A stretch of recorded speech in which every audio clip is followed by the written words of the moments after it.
好，呢個咧係教點樣用傾斜輪椅嘅示範短片。好，咁一開始咧，傾斜輪椅應該咧嗰個頭枕就拆開咗嘅嚇。咁一開始推出嚟嘅時候，應該就好似普通嘅輪椅咁樣開嘅啫。咁我哋而家試下開咗嗰個輪椅先，打開佢先，係啦。咁記得小心夾手啦，係啦。好，咁跟住後面咧，輪椅後面呢一個位置咧就有條支柱嘅，記得要托翻直佢啦，係啦。然之後將黃色嘅掣將佢打橫翻，係啦。咁呢個就係 lock 實咗，令佢係支撐住打開咗個輪椅噶啦。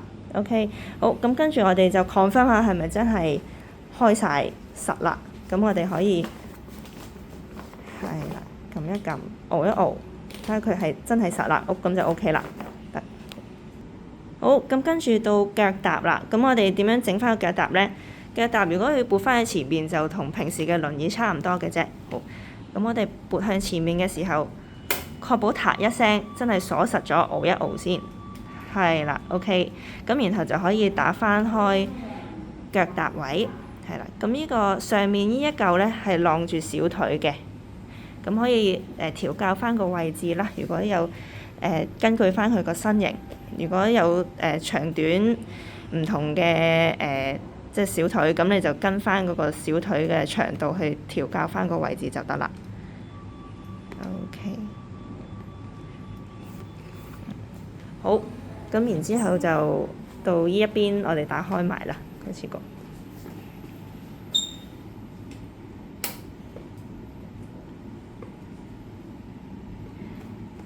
係啦，最緊要 confirm 佢係撻實咗，實咁就得啦。咁然之後，我哋呢一個咧係可以升降嘅腳踏嚟嘅。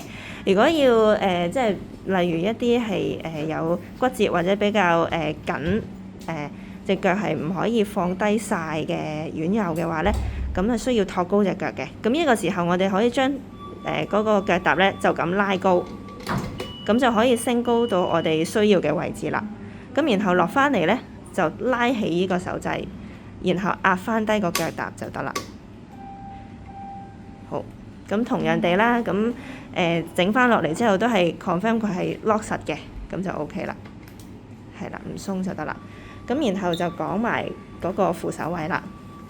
呢一種扶手係向後反嘅扶手嚟嘅，咁只要撻翻開呢個手掣，然後向上拉就可以向上反啦。咁呢一個係俾大家扶抱嘅時候有需要嘅時候先向後反嘅啫。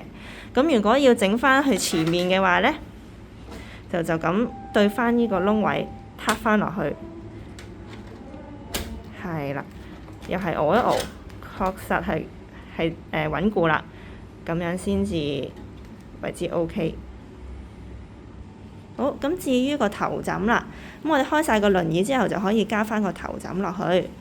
頭枕咧就擠咗喺 G91嘅儲物倉嗰度，如果有需要咧，可以喺下面攞嘅，係啦。咁我哋可以攝翻嗰個頭枕落去啦。咁我哋必須要兩邊一齊對翻正呢條支架，然後兩邊嘅手掣一齊撳，係啦，然後就插落去。咁插到去，確保呢粒的係啦出咗嚟嘅，同埋坐一坐。係啦，拉上去，確保佢係冇鬆嘅，咁先為之 OK 嘅。好，咁然後後面咧，呢一個手柄位咧係有個 break 嘅，長啲一條咧係可以幫你鎖翻個轆。係咁，如果你出街嘅時候有需要，就可以用呢個手柄去剎掣啦。好，然之後至於細啲、短啲一條咧，係可以將嗰個輪椅傾斜向後面嘅。好，咁最低可以瞓到平晒嘅，咁我哋可以試一次。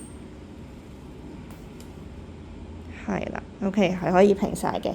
咁你放手咧，確實佢係實咁就得啦。好，咁就可以自己校翻佢即係你想傾斜嗰個需要嗰個度數就得啦。咁拉翻上嚟咧，撳翻頭先同一個掣，咁就可以上翻嚟啦。好，咁我哋可以校翻最直。OK。係啦，好，咁呢度前面有個 cushion 嘅，咁就係for個頭承托翻個頭部嘅。咁呢個位置咧可以調校翻個高低，咁大家可以搣咗個魔術貼，貼翻去自己需要嘅高度，咁就 OK 啦。咁而呢個高度咧，就係因應翻各位院友嘅身形啦，同埋需要去到時再決定嘅。如果有需要咧，係可以問當值嘅護士需要調校到咩位置嘅。